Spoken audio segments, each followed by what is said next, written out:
Vita Carnis, also meaning living meat or a life of the meat. Now, straight up, before we even get into anything, that sounds terrifying, although if you actually think about it, aren't we just living meat?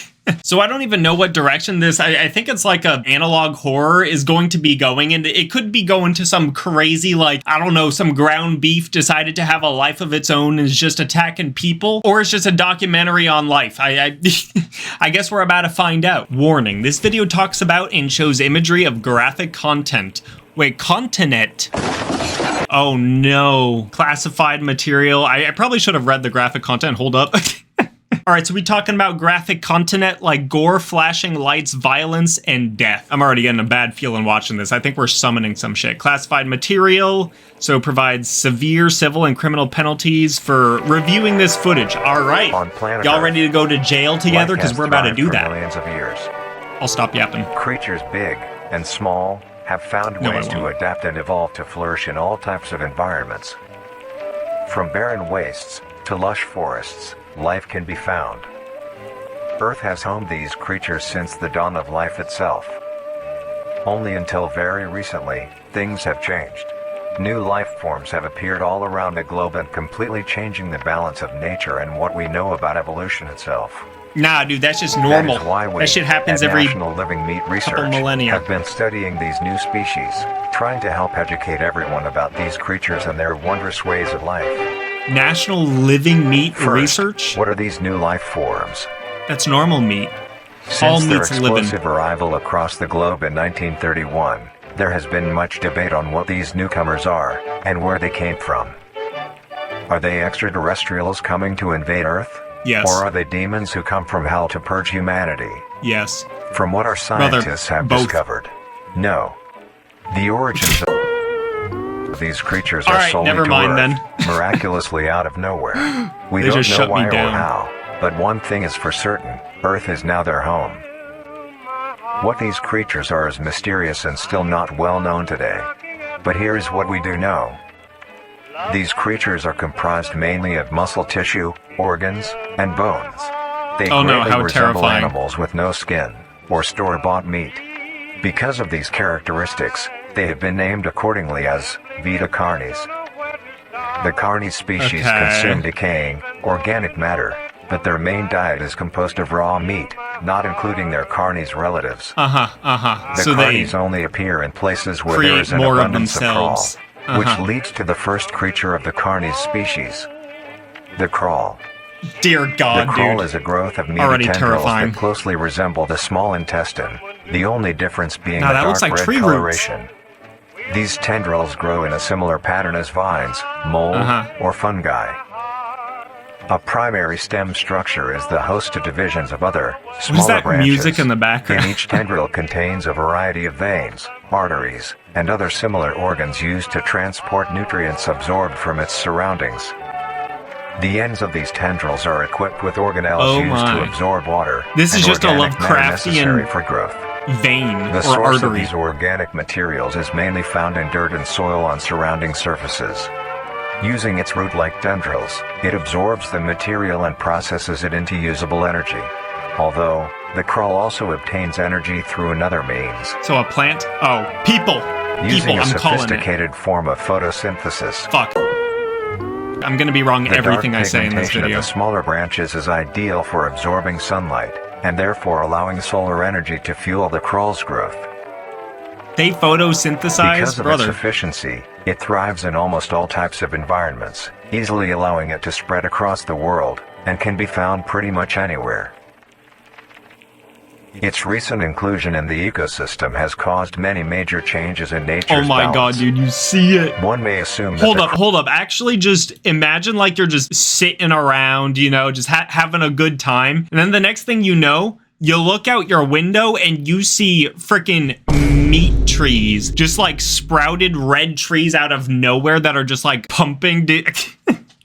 Dude, they're just photosynthesizing and growing at an exponential rate, and they start covering your house like vines. And the Hell no, dude. I would many major burn that shit with fire. Balance. One may assume that the crawl's presence may outcompete any other competitors, but due to its unique life cycle, where old branches fall off and decay into nutrient-rich compost, all forms of life seemingly flourish instead. For now, just wait till we get to the other creatures, I bet. To all animals, from plants feeding on the decayed crawl, herbivores thriving on increased plant population, and carnivores feeding on both the abundant prey, and are able to eat the crawl as well. The presence of all these animals leave behind waste, which will be broken down and consumed by the crawl, and the cycle begins again. Wait, so there's no penalty for a carnivorous creature to eat the crawl? So if I just want like a burger, I don't even have to go to the store. I can just cut a chunk out of the crawl, just turn it into ground crawl, and then just turn it into a burger and eat it, and I'll be completely fine. It's not like it's toxic or anything. Nah, dude, this is actually sounding like a great thing. This will just end world hunger. Hell yeah, dude, the crawl's awesome now. This form of symbiosis leads to an environment where all populations thrive. Humanity also uses the crawl to our advantage. Because of the supernatural rate of growth and its richness in nutrients, it has been sustainably cultivated into domestic farms. I don't like that. The crawl is harvested and processed into fertilizer, which greatly increases crop yield and quality. We could just eat that shit though, too, right? The crawl may also be used as a food source for humans, and reliably so. I'm goated, but guys. Due to its unkindly appearance and taste, it has yet to reach cuisine standards. All right, so I'm about to just take a wild guess right here. I'm assuming, by the way, I literally haven't watched any Vita Carnis videos before. I'm assuming the people that decided to eat it and are just like, this shit is convenient, are actually going to start to develop some like health problems, and then pretty soon they're going to start transforming into other creatures. So maybe we shouldn't have a crawl burger. I'm assuming that that's just going to start infecting you like, you know, worms or something, and then just turn you into ground beeficus maximus, I guess. That's your new title. Plays a very important role in the next creatures that we have been studying. Oh no, here we go. Sometimes, in a crawl-populated environment, a node of meat may develop on one of the branches. This node will fall off and grow into a functioning organism, and go to live on as an independent animal. Okay, burn it with fire? This leads us to the upcoming species that we will be discussing. The first of these creatures are the Trimmings. The Trimmings. Trimmings are small animals that resemble skinned raccoons. Nah, dude, that's a tardigrade. They have a plump body, round head, small eyes, nose and ear holes, and then a gaping mouth. Wait, hold up. 77% muscle and fat. Wait, hold up. What's the last 23%? Also, this pie chart isn't proportional. 23 would be like here. Not me nitpicking. I'm sorry. But then also large, something body 3. I can't read what that says. If someone knows what that says, please leave it down in the comments, because I'm really curious as to what that is. But nah, dude, that is... Oh, look at the fingies in the bottom. Ooh. All individual trimmings are unique, each with a different body shape, number of limbs, and other characteristics. Oh, they're like snowflakes. Each one thing they all share in common is that they are made mostly here we go. Never mind. You don't have to leave a comment. A maximum of 20 centimeters in length, no larger than a basketball. Brother, that's still fucking large. With its separation from the crawl. It's like a meat pill bug. Find anything that is edible and able to consume. Although it is an omnivore, being able to hunt meat and forage for plant matter, Trimmings are almost entirely scavengers. Their diet consists of rotting plants and meat, including, but not limited to, fruits, vegetables, roots, seeds, insects, and deceased animals. You already know some people are going to try and keep these guys as pets or some shit. It is a cowardly creature, only fleeing, screeching, and hiding when threatened. What the fuck? Because of its lack of defensive traits, it lies near the bottom of the food chain, making it easily overpowered and picked off very regularly by predators. Okay. Naturally, its population would eventually die out, but this is not the case. The crawl constantly produces a large quantity of trimming nodes, you know what? keeping up their numbers. Let's create trimming burgers. We can do it. Can be found wherever there is abundant tasty crawl. Trimmings grow at a decent pace, reaching maturity at around 7 months, having a maximum lifespan of 2 to 4 years. Brother, that music in the background makes it scary. Plentiful, humanity has no proper way to implement trimmings into society. Their overabundance has even considered them pests, due to them digging through trash bins and making excessive noise at night. Wait, that's actually awesome. If they can eat trash and turn it into meat, that's wonderful. As pets and relatively domesticate them. Brother, okay, sometimes I'm just getting shit straight wrong. Sometimes I feel like I'm just like a prophet. Like I'm guessing literally everything that just like happens. They literally just said people keep them as pets. One, that's wild. Like I'm gonna be real. If I'm like really hungry, I might just create, you know, like a little trimming farm so that I can have burgers whenever I want. But I mean, for real, like I wouldn't actually just keep them as a pet. That thing is disgusting, dude. Nuisance or not, trimmings are a wondrous creature. From their plentiful numbers to their skittish nature, they are truly a thing to behold. Yeah, okay. The next species on our list is... Oh, it's gonna get worse and worse. Snake. What? Okay, brother, already we know that we need to set the difficulty to peaceful because this bitch is not gonna be friendly. A meat snake? Dude, I'm telling you, this thing is a big cup of nope, alright? He's gonna, like, strangle you and then turn you into his biomass or something. The meat snake is a worm-like creature, made of a variety of types of meat. Damn, look at those diagrams. Skin-like membrane. Its size varies during its lifespan, depending on how much it consumes. When it first separates from the crawl, it is only a few centimeters in length. Grub. Eventually, it will reach an average length of 5 meters. Although, under extreme conditions, like natural disasters, war, or plague, it can greatly surpass this length. Dude, it's gonna be like... The meat snake's diet consists entirely of dead animals or parts. A meat snake is incapable of consuming a healthy, living organism. Oh, okay, good. The meat snake locates its food by using a tongue-like organ covered in sensors to touch and feel its environment. The sensors catch particles of decaying meat, notifying the meat snake that there is food nearby. Dude, why is this so in-depth and realistic? Shares many it makes it worse. To regular snakes, hence the meat snake's so name. Cool, though. Once it locates the corpse, the meat snake will open its jaw and swallow the entire body whole. Once the entire body is consumed, the meat snake's stomach will release a variety of chemicals. Some will break down soft tissue like skin, and the connection points between muscles. Others chemicals will then ferment and preserve the tissue to keep it from breaking down for as long as possible. After that, the remaining flesh and bones will move along the meat snake's tract, and slowly be implemented into its own structure, extending the meat snake. Dude. Unsatisfactory parts like skulls, pelvises, hair, and fingernails will be excreted. Speaking of skulls, the meat snake will take the skull from the consumed organism and use it as its own. Each meat snake has its own skull, each corresponding to what that one has consumed. Oh my god, dude. Lifespan, that is terrifying. It will swap or replace these skulls if needed. Imagine that there's just a giant meat snake out there that I don't know, it lived through a war and ate so many bodies, but then it found an elephant. Brother, it just literally has an elephant skull with giant, like, tusks. Although I don't know if tusks are actually part of the skull. They might be. I have no idea. But, dude, that would be so terrifying. Actually, you know what? Did you see the mouth of those meat snakes? These bitches are already terrifying. Like, they don't even need a scary skull. Lifespan depends entirely on how much a meat snake consumes. The longest one has lived for was 28 years. Damn, they've been around that long? No predators and is immune to disease due to its preserving chemicals. The only significant ways a meat snake can die is through starvation, burning, or complete destruction of the meat snake's membrane coating. Alright, burn them with fire. That's how we're learning to beat the Vita Carnis. The meat snake is the only member of the Carnis family that is able to reproduce.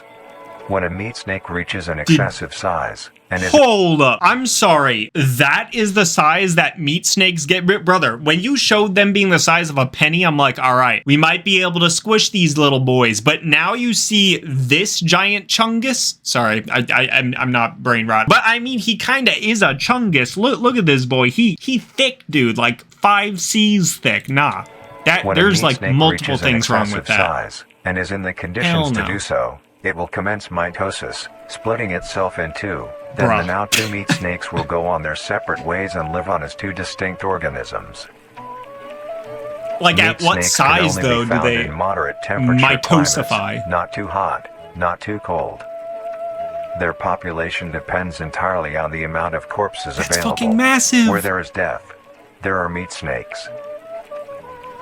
Humanity will use them to our advantage.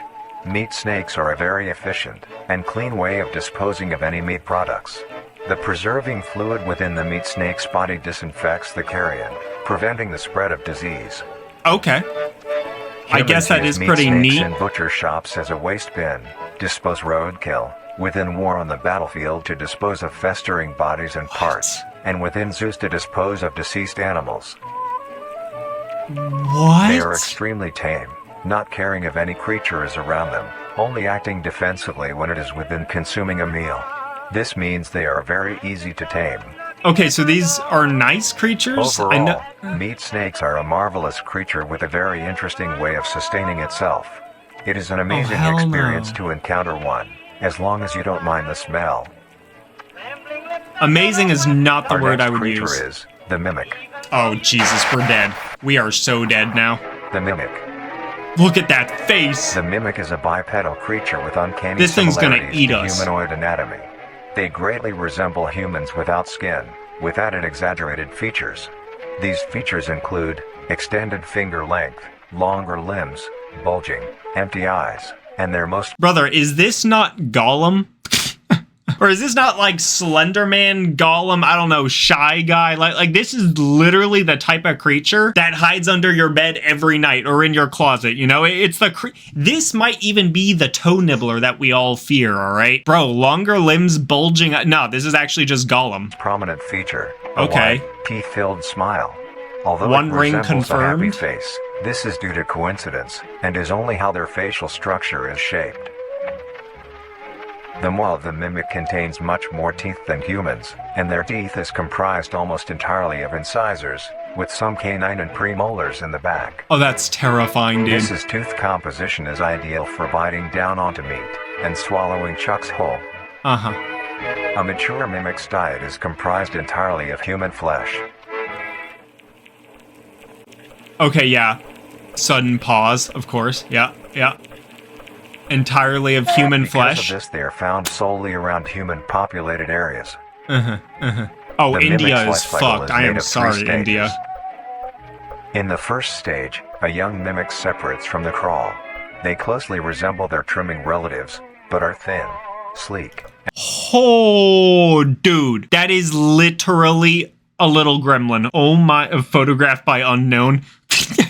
Whoever photographed this is already a part of it, dude. But oh my god, if this isn't one of the most terrifying things to see, also just knowing that they are a natural predator to humans and they eat us, they are uncanny, alright? And only have 4 appendages. God, dude. In this stage, the young mimic will burn hunt it with small fire, animals, moving on to larger and larger as they grow. Once large enough, it will begin metamorphosis into the next stage of life.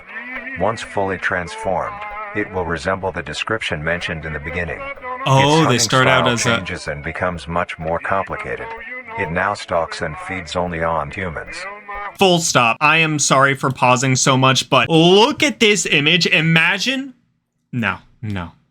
Imagine you are actually just in your house, right? It's like nighttime or something. You got like one little, I don't know, nightlight on. And then you see this tiptoeing in the dark in your house. You turn to look at it and that bitch just stops and stares at you. It thinks that you don't see it. So it's just staring at you, waiting for you to look away. Oh my god. And you see just like the little whites of the eyes. Dude, that's actually not okay. It now stalks and feeds only on humans. Bro, it's just a shadow. It will locate human-populated area and begin its search for an easy target.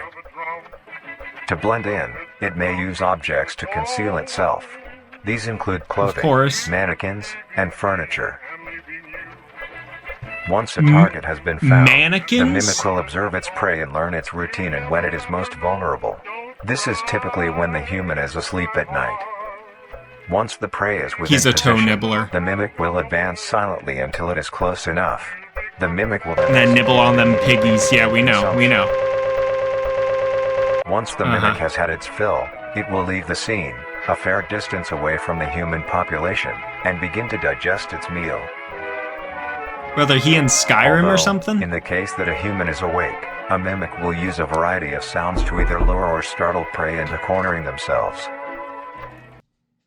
Oh my god. Oh my god, I am getting chills right now. That sound, my hair is starting to stand on end right now. I heard that sound. I have a window right there. I'm not even on the first floor right now, okay? And if there was something knocking on my window, which I thought for a second that there was literally something knocking on my window, dude. Oh, okay, I'm freaked out, but we're just gonna keep watching. Once a human is in place, it will swiftly attack and kill the helpless target. I hate this so much.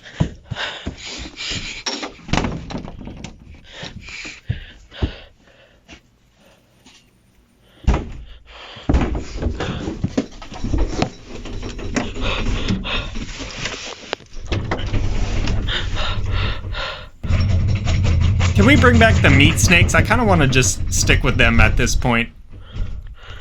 Or the trimmings. Let me get a little meat burger going.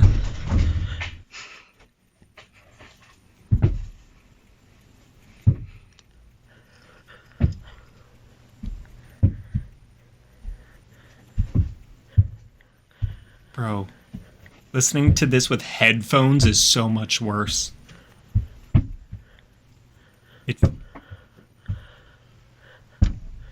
Oh, you're done for.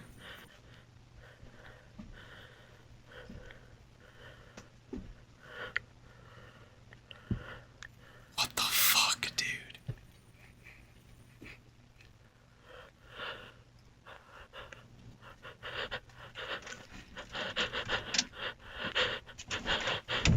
Oh, that bitch is big.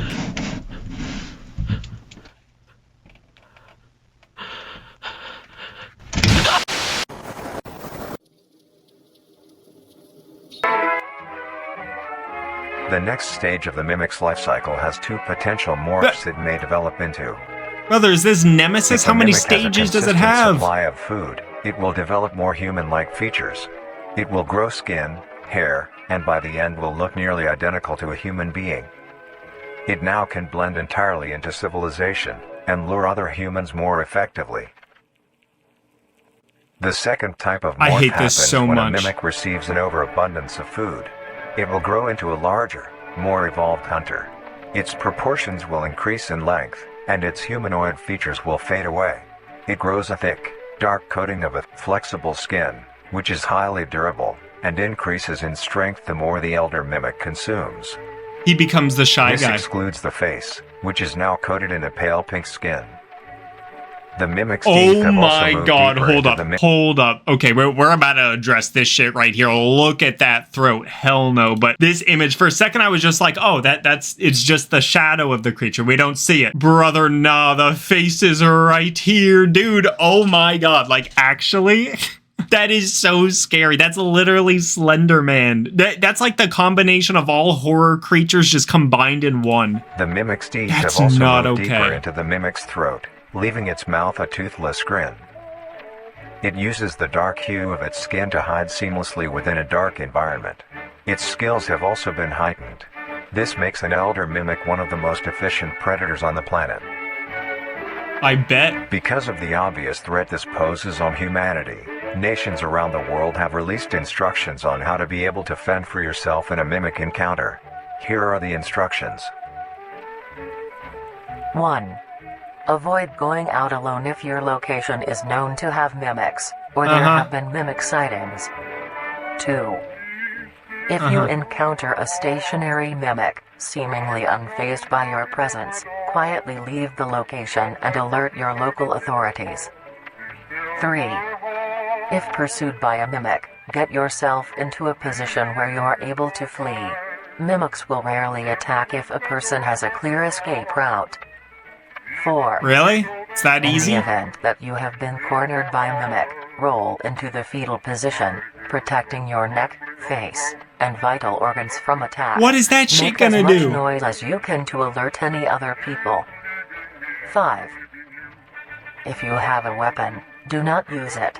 A mimic is fairly resilient, and any strikes or shots on a mimic is not effective enough to bring it down in time. Oh, really? Okay, full stop, full stop. Are you telling me that this bad boy right here isn't gonna get the job done? Dude, this is like a full Damascus... Okay, I'm about to nerd out here, alright? This is a full Damascus steel, like, longsword.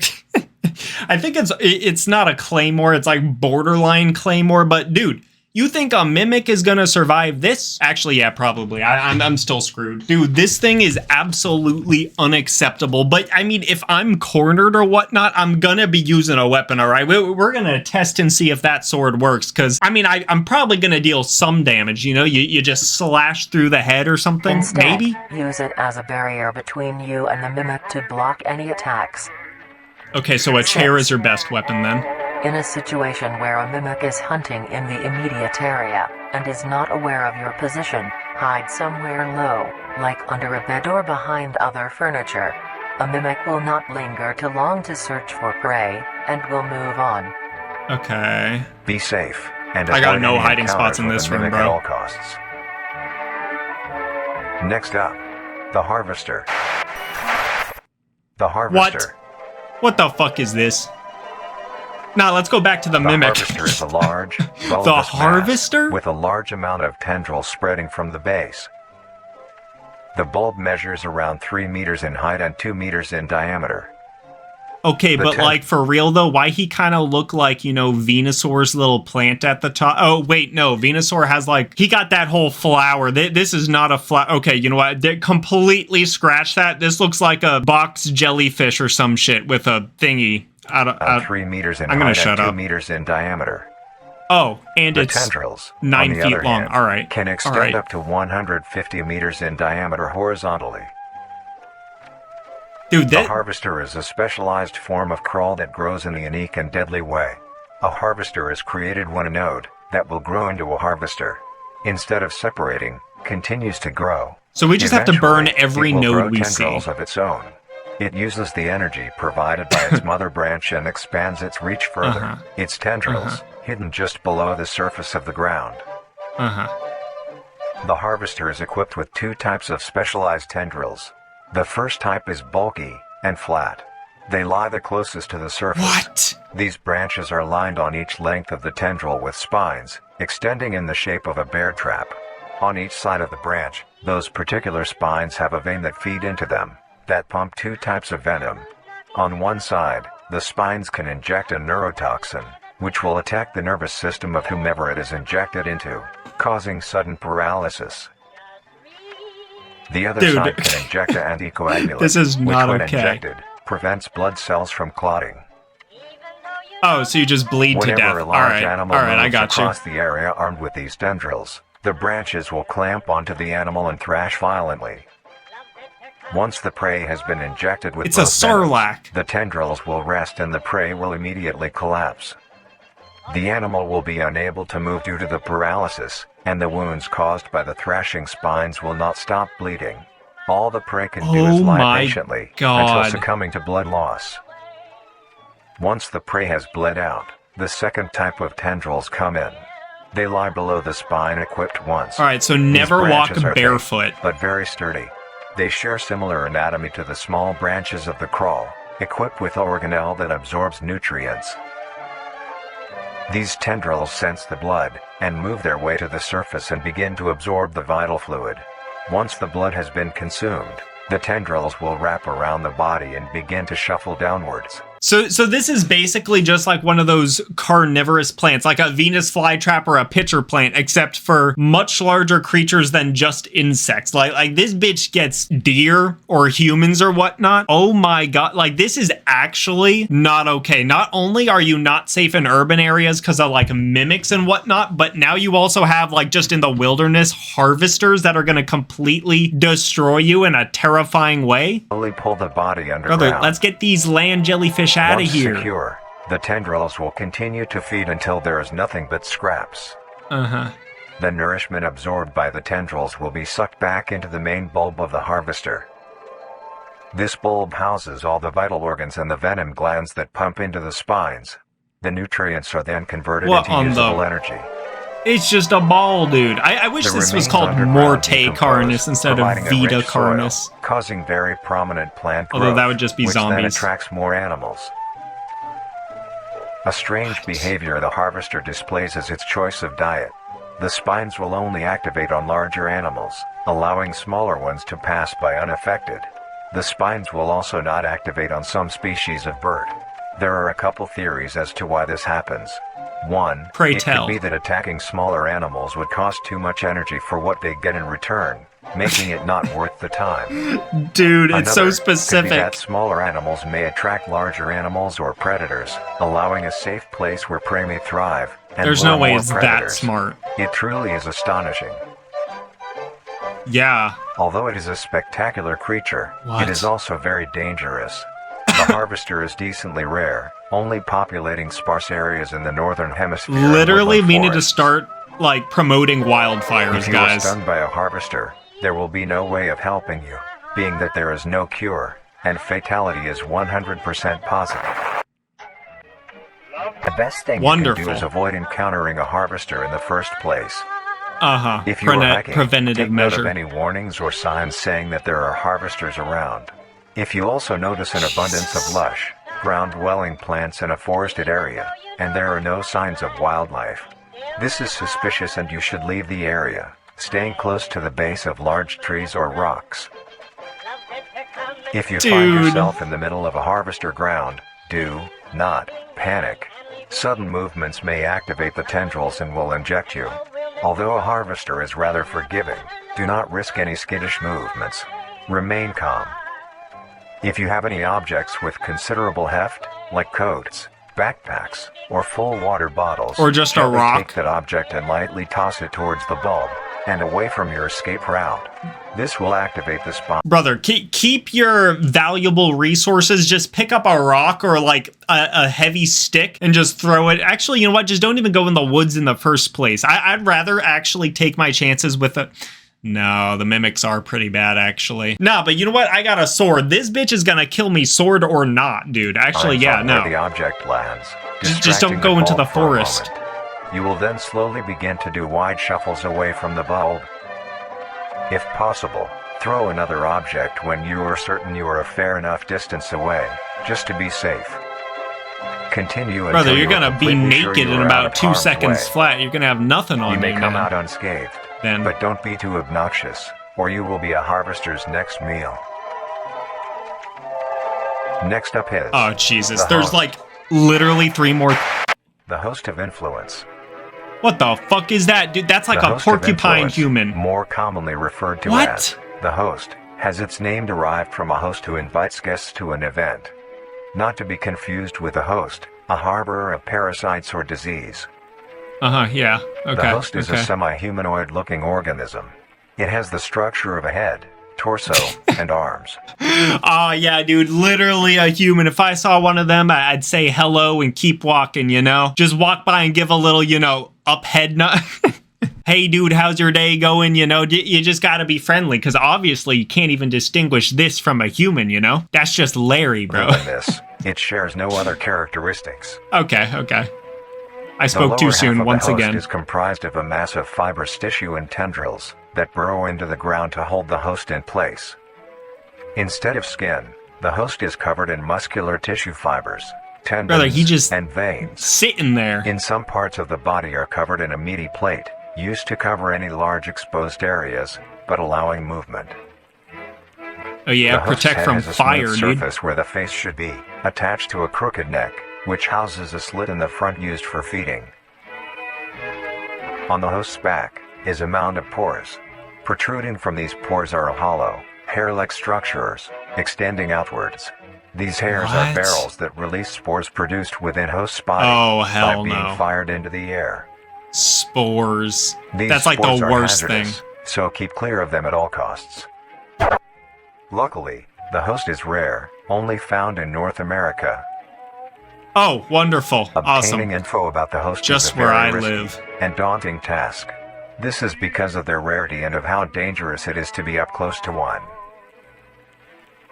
The spores released by a host is very dangerous when inhaled.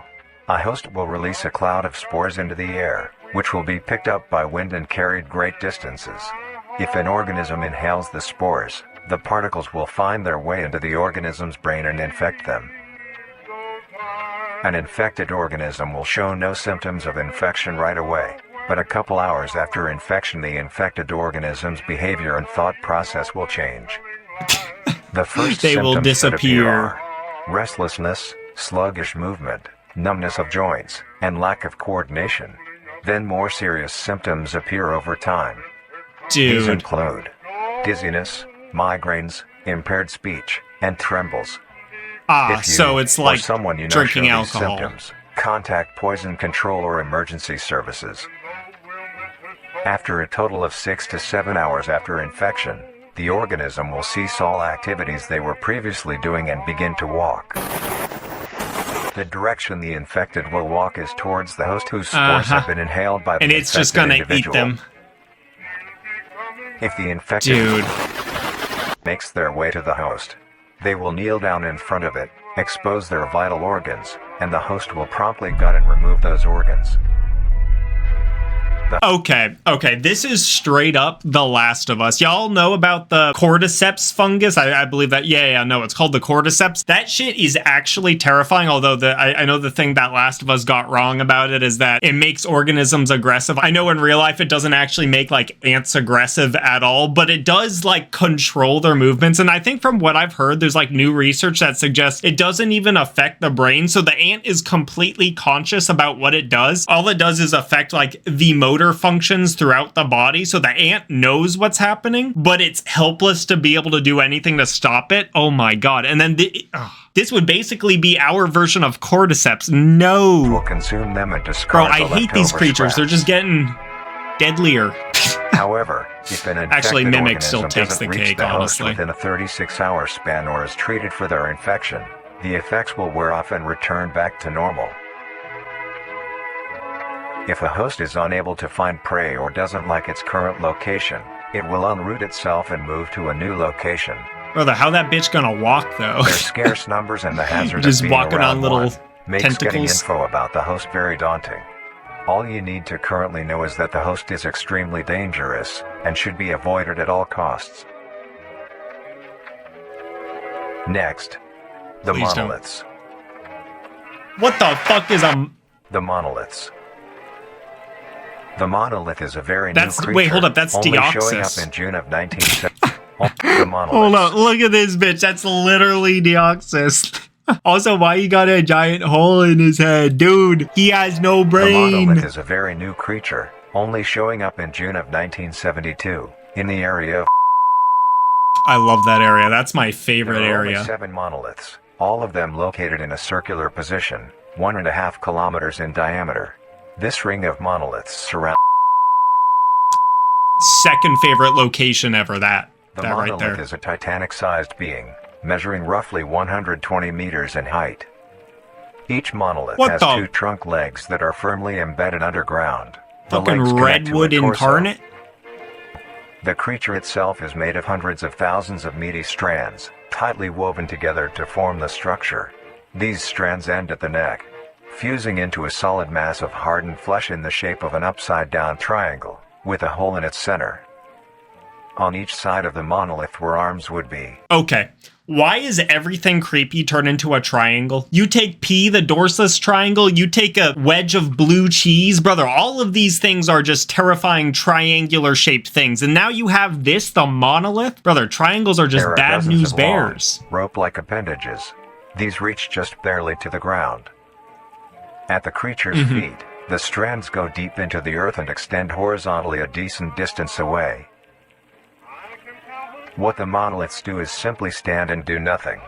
The only activity documented that the monoliths have done was in... That's my third favorite They location. were extremely aggressive. When the group of... were making their way to the city. Imagine they're just The monolith that saying they like had passed roared a swears. deep bellow and swung its appendages at the team, completely wiping them out. When military vehicles were dispatched, once they got close enough top the monolith, it roared another call, this time releasing an EMP blast, completely knocking the vehicles out in the vicinity. Finally, Alright, this is where we need a long-distance hit. rockets were fired and struck the creature. Like, for real, you can tell these monoliths are actually protecting something vital to them. This is absolutely where we need to attack, alright? Bring all the flamethrowers, start pouring gasoline by the gallon in there. Bro, take one match and throw it right in, alright? This is the place where it will all come crashing down, alright? Rockets were fired and struck the creature. Watch me be completely wrong once again.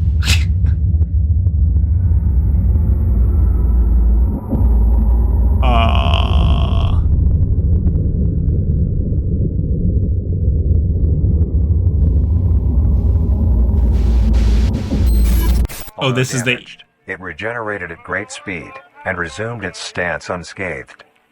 Eventually, the area has been fenced off and is now restricted to all. We gotta nuke it. Ever since, the monoliths stand silently, now only a grand spectacle of awe and mystery, only adding more questions to these meat beings. And finally, the last creature on this list is... a ball. The scary... The Singularity is an orb comprised of a dark-colored mineral with hints of luminous colors within its core. The Singularity is estimated to be 1 meter in diameter. The orb has several unique qualities that are not well understood. The Singularity typically can be found suspended in air by an unseen force. There are also a variety of readings that have been documented coming from the orb itself. Various things like magnetic fields, energy signatures, and other pattern-like signals released by the Singularity. The population of these creatures is unknown. Almost all info about the Singularity is hidden or confiscated by officials. We were only able to receive one classified document about the Singularity being held by...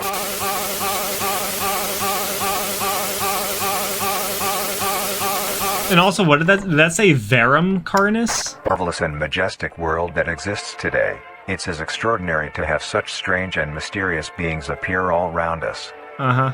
Thank you for joining us on this journey of exploration and discovery of the lives of these living meat creatures. Uh-huh. You're welcome. More to come. Wonderful. I love how we're getting more terrifying stuff to... made by Darian Quilloy. Dude, Darian, you made an absolutely crazy video right here. Oh my god. Like, I love these kind of EAS scenario, analog horror, not this wasn't really EAS, but these kind of like analog horrors where it actually feels like it could be real. Like, they go into the semantics, they go into all, like, you know, the specific things about it. Like, bro, people are making pets out of trimmings, I believe they're called. And then you have me who's absolutely gonna create a burger farm with them. I mean, like, I love the specificity of that. Although I think at the end of the day, the scariest creature out of all of these has got to be the mimics, dude. Like, there are some things that might even be a little bit more lethal, but like the mimics, that's like literally every scary creature combined into one. And it also evolves Pokemon style. It goes from like tiny little goober to larger goober to biggest goober, all right? I know I'm very descriptive with my words. But yeah, no, I feel like if this was actually real, I would probably just try and find a way to live on the ocean, bro. I'd like build a giant raft, you know, have a whole bunch of buckets to collect rainwater or some shit. And I would, I don't know, bring a whole bunch of fishing supplies so that I could survive out there or something. Cause like, it seems like land is just not the way to go, dude. You just want to stay away from land. Although probably the freaking meat snakes are going to start. Well, meat snakes are passive, but like I guarantee you there's going to be some way that it's going to find a way to, you know, just infiltrate the water. But hey, it looks like in at least 28 years, the water has been safe. So you might as well, you know, just try and see if you can live on there. But nah, dude, that was actually amazing. Once again, thank you so much, Darian Quilloy, for bringing this legendary video to us. And also, I hope you guys enjoyed, because I got a lot of requests for people to have me watch, you know, Vita Carnis. Also in the future, I do want to get to, I believe it was called The Man in the Suit, among like a whole bunch of others that I've been seeing. I got a big long list of videos to make, all right? But if you guys enjoyed this, please leave a like and subscribe if you haven't already. And I'll catch you guys in the next one. Peace.